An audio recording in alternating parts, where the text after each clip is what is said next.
Hi guys, welcome again to another episode of Tito Poorito Unbox. This is a show where I unbox some of my purchases and give you an idea whether it's worth your money or not. Okay, just the other day, I was walking at the mall and I saw a product that I deemed will be very useful for the household. And I gave it a thought, no? Hindi siya impulse buy.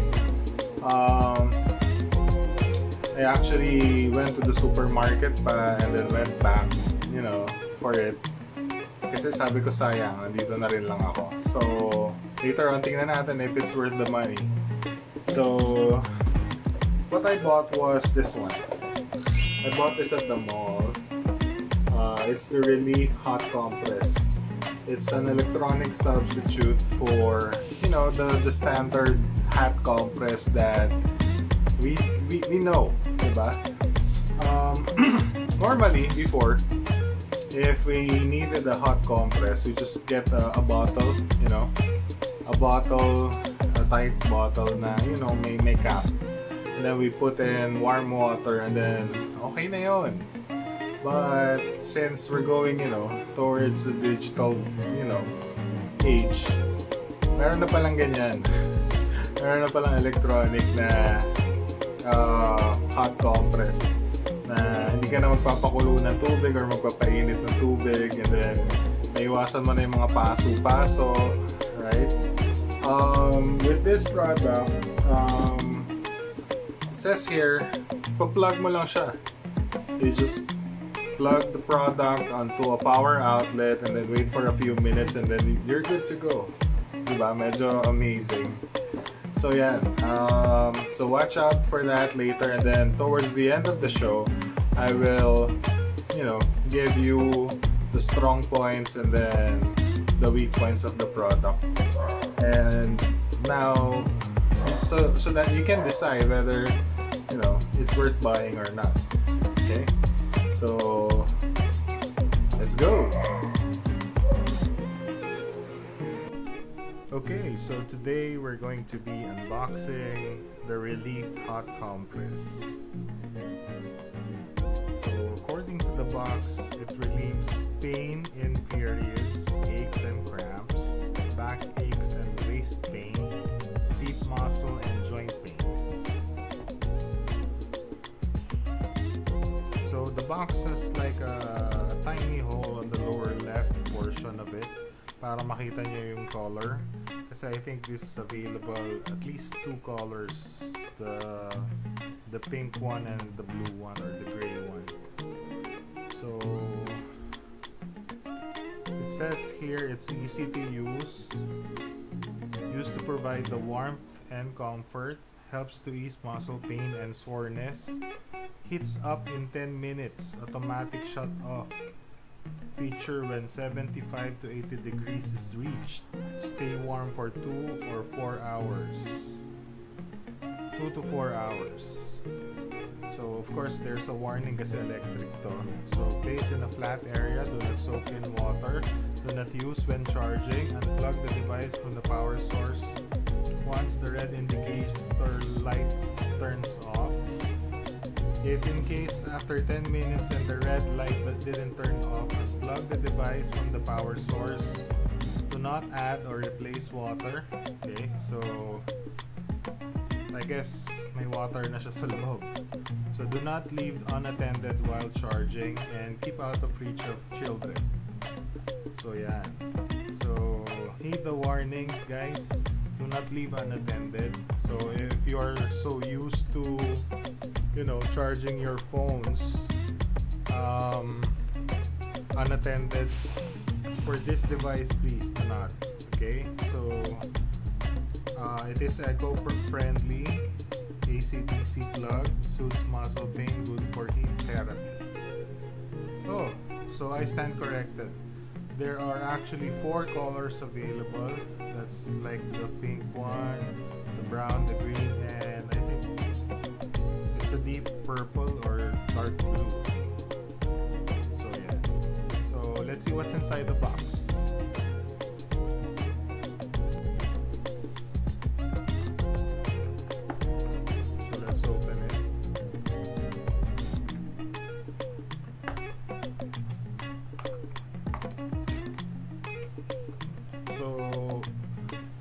It's in a pretty simple packaging. It just has the box and then the device.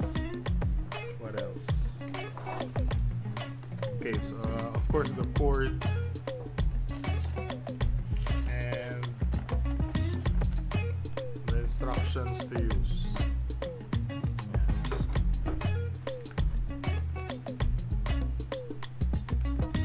Same thing, ano yung nakasulat dun sa likod ng box. Base the product on a smooth and flat surface. Slide to open. I guess this is it. So you slide it. There. Okay. And then plug the cord to the connection socket to ensure a tight fit. Then you plug it to the electric outlet. Then you wait. And then when the LED indicator turns off, remove the plug from the wall socket first. Then unplug the connector from the socket bag. And then close the rotary cover. So I guess this is what 200 pesos gets you. Okay, so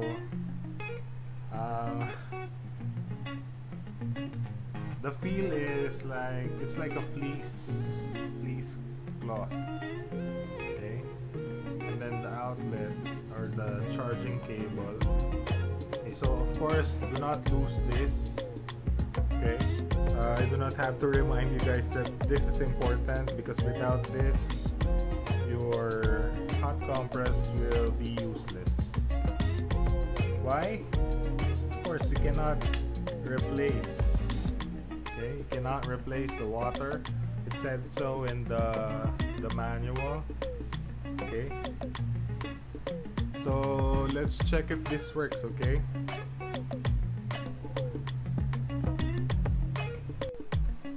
okay, so I guess there's nothing left to do but test this thing out. Okay, because when I got this,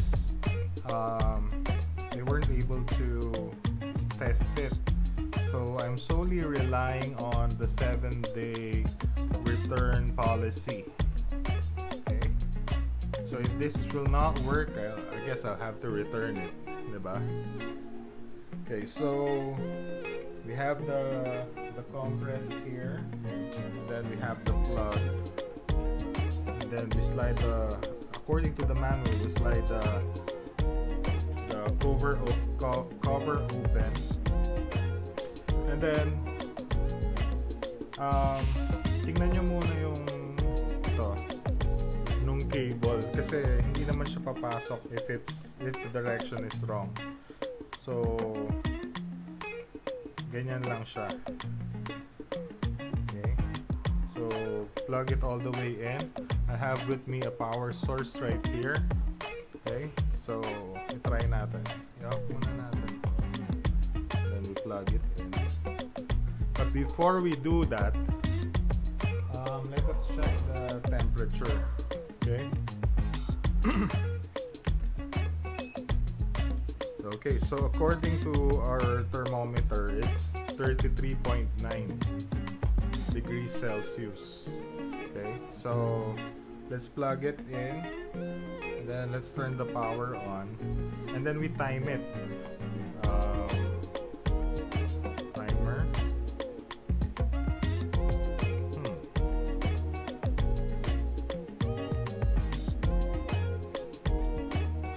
Timer, okay. And then stopwatch na lang. Okay. Then sabay natin pindutin yung power tsaka yung timer natin and go. Okay. So while waiting, so according to the manual, 10 minutes it's all it takes. Okay. Mag-automatic shut off siya. But if the red light will not turn off, you just turn it off. Okay. Manually. Okay. So ayan. So So I'll fast forward to the 10-minute mark or close to that, kung ano yung mas mauuna. And then we'll check again the temperature of this bag. I can feel it, it's already warming up. Okay. So if you sleep in an air-conditioned room or kahit hindi, kasi right now medyo malamig ang panahon sa gabi pagka umuulan, di ba? So this will really provide you with some relief.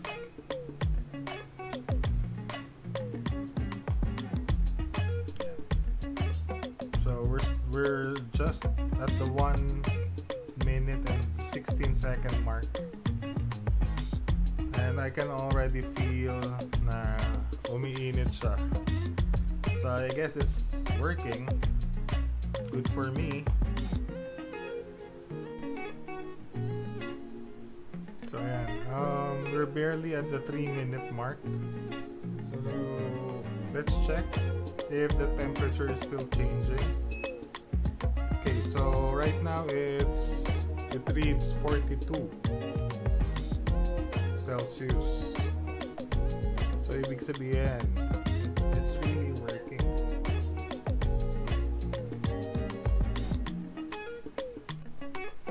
Okay, so we're almost at the 5-minute mark.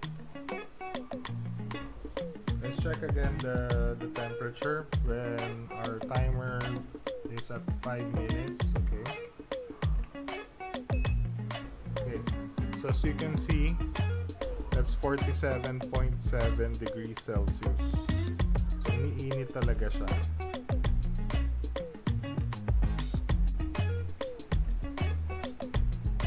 Okay, we're just past the 7-minute mark, and when we touch it, I can feel that something's rumbling inside. I guess it's the water boiling. Kasi mararamdaman mo talaga eh. Okay, tingnan natin if the light will switch off, or the indicator light will switch off. Oh, there you go. It just switched off at around 7 minutes and 30 seconds. Okay, so I guess we're done. So I'm going to pull the plug. Okay, turn off the power, then pull the charger, and then close it. And then let's check the temperature. Okay, so our end temperature is at 53.6 degrees Celsius. Okay, can you see it? Again, yan na, bumababa na, 51.9. Okay, so I guess if this temperature is a little too hot for you, you can switch it off anytime in between, before the red light turns off. Kasi medyo uncomfortable tong ganitong temperature for some. Okay, kahit sa akin, sa palad ko lang medyo naiinitan ako. Okay, so you don't have to, wait. But kailangan nyo ring isipin na syempre i-charge nyo to on a flat surface, and then pag full charge na, saka pa lang kayo puporma sa kwarto or let's say sa work. So nababawasan yung init. Although very slowly lang yung nagde-dissipate yung heat. Okay, so kayo rin, tansyahin nyo rin if you can always wrap this on another piece of cloth kung medyo mainit talaga. Okay, so yan yung Relief hot compress that we tested today, that we unboxed today. Okay, so later on I'll give you the strengths and the weakness of the product. So I guess that's it for the moment. See you guys later. So yan, so nakita natin yung product on the unboxing video that I made. So it's either that or this one. Right? If you're someone in the medical field, you probably, you know, or if you're old enough like me, you're probably familiar with this one. So you can either go with this one or the really hot compress, diba? The one that we unboxed earlier. So let's talk about the good points and then we'll talk about the bad points later on, or the weak points. It's convenient, that's number one. Okay? As I said earlier, tinatanggal lang niya sa equation yung magpapakulo ka ng mainit na tubig. Diba? So, it saves you money in the long run. Diba? Hindi ka magpapakulo whether you're using electricity or, you know, Chilean or butane, whatever. So, wala na yan. So, ano pa? So, that's number one. Number two for me, I think it's also the price. Kasi, if you go online and search for something like this, yung mga maliliit nito, you can get for like 50 plus, okay, 50 pesos. And if you're aiming for this size, medyo, of course, syempre, mas mahal yun. And, let's not talk about the brand. If you're just aiming for the electronic hot compress, meron ka makikita niyan online for as low as 100 pesos. If hindi ko pa nasasabi yung price nito, okay, so I told you earlier that I bought this sa mall. Okay, so if you'll be, you know, scouting the internet, you will see similar products that, you know, it's half the price, literally half the price, 100 pesos or maybe less. Okay, so depende yan. So for me, 200 pesos is okay. It's a good investment. Sabi ko nga sa inyo, no matter how stupid or how you know, how cheap a product may look or may seem, as long as it's usable, it serves its purpose, okay sa akin yan. So this one, okay, the Relief Hot Compress, very convenient, it's okay for its price, and that I think is, kasi simple lang naman yung product eh. You plug it, you unplug it, then you use it. That's it. Okay? Nag-automatic nga siyang nagto-turn off eh. So, yun yung maganda doon. But please do not, as it says in the manual, please do not leave it unattended while you are charging it. And then do not use it while you are charging it. Okay? So, for the cold, lonely nights, yan. Yan ang karamay natin. Especially when you guys are, you know, around my age, which is, you know, huwag na natin pag-usapan. So yun, for the weak points, the wire for me, I think the wire itself is parang medyo flimsy yung pagkakagawa niya. I'm not saying it is substandard though, pero compared to the other, you know, wires like the ones used sa rice cooker, yeah, medyo manipis siya. So be careful also, diba? Kasi minsan yun yung nag-start ng, you know, ng fire, diba? Especially pagka meron kang kids sa bahay. So yeah. But aside from that, I think the product is okay. Diba? It is not, of course, it is not a necessity, but it's a product that's good to have. Lalo na pagka kinailangan, especially if meron ka mga seniors sa bahay, mga biglang nagsakita ng mga balakang, bewang, binte, yan. If you have teenagers also, okay din. So, for you, pagka na-strain ka, let's say, nag-jog ka, nag-workout ka, nag-exercise ka, whatnot, this product is actually good to have. So, for 200 pesos, okay sa akin. So, yeah. So, that's the Relief Hot Compress digital. Let's just use the digital term. Digital hot compress. Kasi, or electronic, whatever. So, it's not like the usual hot compresses that, you know, we used to use growing up. So, yeah. That's all for now, I guess, for the Tito Poorito Unbox. See you again on the next episode. But before I let you go, guys, if you find value to these videos, please click the subscribe button and then the bell button so you will be notified for new videos. Okay? I also have my social media accounts, Facebook, Instagram, and Twitter. Please follow. And then, yeah, that's all. So see you guys again on the next Tito Poorito Unbox. And also, watch out for the Tito Poorito Show. Bye!